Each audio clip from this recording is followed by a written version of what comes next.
Ja, passt. Okay, Einen Film zu perfekt. drehen ist verdammt schwer. Einen Sci-Fi-Film zu drehen bringt noch einmal weitere Schwierigkeiten mit sich. Letztes Jahr tat ich dies. Und obwohl ich das Resultat Infinite sogar eher als ein existenzielles Drama einordnen würde, gibt's das Genre, hat es dennoch eine Menge Sci-Fi-Elemente. Zeitreise, Zukunft und Zerstörung der Menschheit. Und daher ist es wohl nicht falsch, mal ein wenig zu erleuchten, wie wir denn an diese mächtig zeitaufwendige Aufgabe herangingen, was man daraus lernte und warum man für High-Concept Sci-Fi vielleicht doch ein Budget braucht.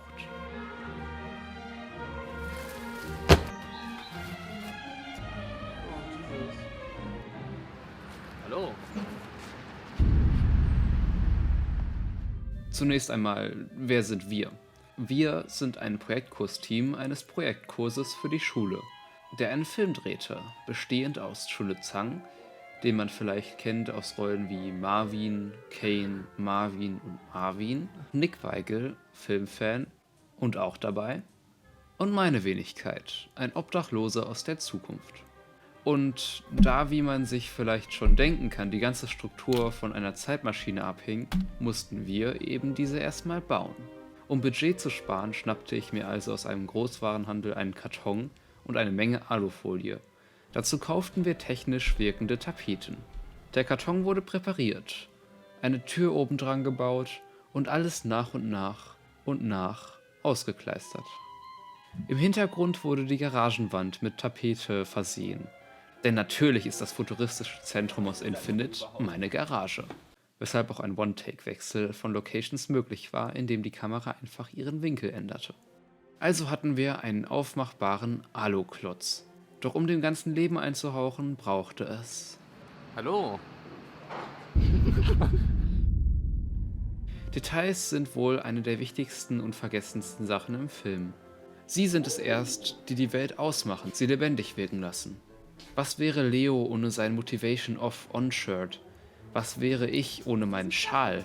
Und was wäre die Zeitmaschine ohne ein paar aus der Alufolie hebenden Details? Dazu wurden 4 Holzstücke schwarz angekleistert und drangehämmert.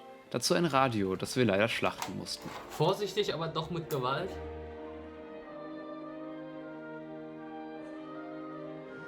Opfers müssen halt gebracht werden. Zusätzlich kauften wir eine Menge Lasagnepackungen, die als Kühlbehälter-Dingens oben an der Zeitmaschine angebracht wurden. Ist der drin? Ja. Sogar noch klein.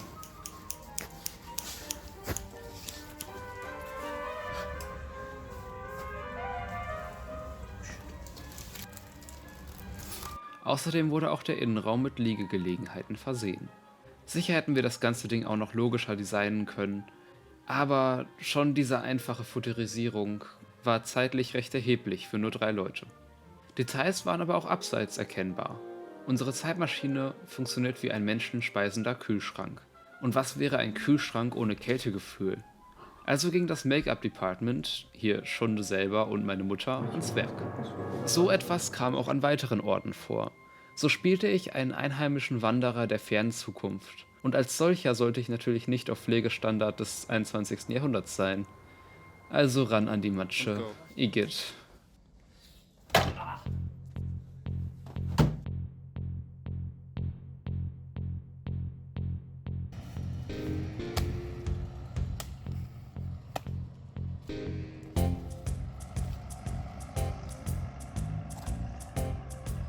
Einfach reinspringen, Bro. Nein. Einfach drin rollen. Ah, Junge. Okay, das sieht doch schnell aus. Muss ich jetzt noch in mein Gesicht? Siso, wo kann ich das ISO eigentlich einstellen? Oben bei dem Knopf, wo ISO draufsteht.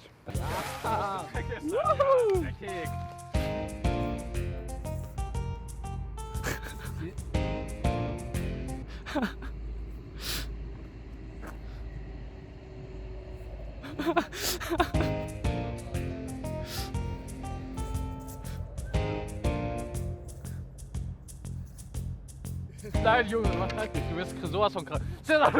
Ein weiteres, recht schmerzhaftes Detail legte Shunde Zhang hin, als er unbedingt der Meinung war, ohne Schuhe über das Setting der zukünftigen Steinwiese laufen zu müssen. Was tut man nicht alles für Realismus? Und in der Tat sind es solche Details, die dem Film sein heimliches Leben einhauchen. Und die große Wunde auf Schunde ist sicher auch nicht entgangen. Hier war die schwierige Sache aber nicht einmal das immerzu Auftragen. In der Szene, wo der Charakter sie bekommt, wird er im Film operiert. Daher legten wir ihn auf eine Bank im eigentlich Schulsanitätsraum und unser Make-up-Mensch Till maskierte, bei laufender Kamera. 15 Minuten lang wurde auf das Gesicht gehalten, bis die Wunde beendet war und der Take weitergehen konnte. Nicht zu vergessen unser beaufsichtigender Lehrer, der die ganze Zeit gelangweilt in der Ecke sitzen musste. Nun, Opfers müssen halt gebracht werden.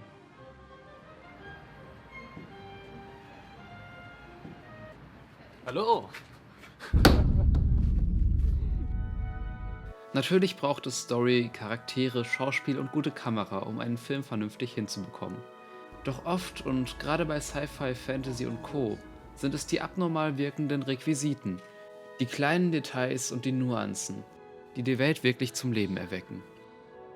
Der Zuschauer soll in fremde Welten, abgeänderte Welten verführt werden. Und das zu tun erfordert viel Arbeit, macht allerdings auch eine Menge Spaß. Mit ein wenig geldlichen Mitteln, aber auch ohne viel Budget, sind viele Tools dazu da. Ihre Möglichkeiten grenzenlos.